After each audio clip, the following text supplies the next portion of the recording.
Bonjour à vous, dans cette vidéo je vais vous présenter l'extension Pencil Sketch qui permet, donc une extension Photoshop qui permet de faire des croquis crayon de papier à partir de photos, de portraits notamment.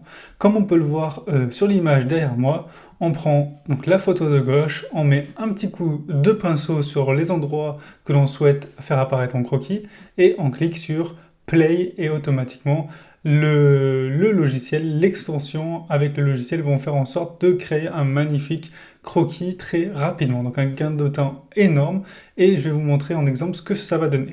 Avant toute chose, je voulais vous dire que j'ai mis dans la description le lien pour télécharger cette extension Photoshop, elle coûte 8$.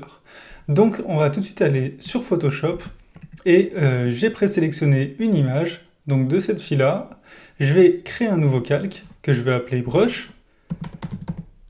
Ensuite, je vais prendre mon pinceau, je vais sélectionner ce brush-là et je vais sélectionner les endroits que je souhaite utiliser pour mon croquis. Donc, alors, je vais réduire un petit peu. On va pas prendre l'entièreté de son corps, on va juste prendre son visage comme ça et un petit bout des cheveux. Donc là, je mets du pinceau de la couleur de partout. Et voilà.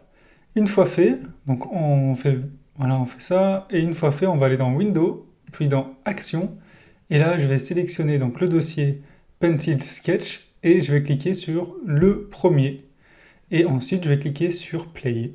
Et là, le logiciel va faire en sorte de créer un magnifique croquis très réaliste. Donc là, en général, ça prend pour moi à peu près 15-20 secondes, après tout dépend des performances de votre ordinateur. Ça y est, l'extension vient de terminer, donc voilà le résultat qu'on a.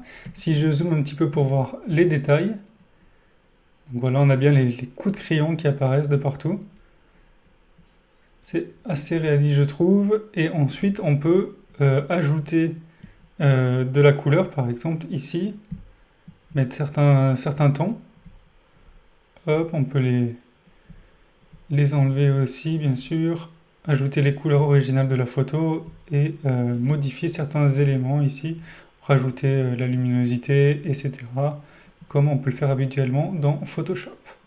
Voilà, j'espère que cette petite vidéo de présentation vous a plu.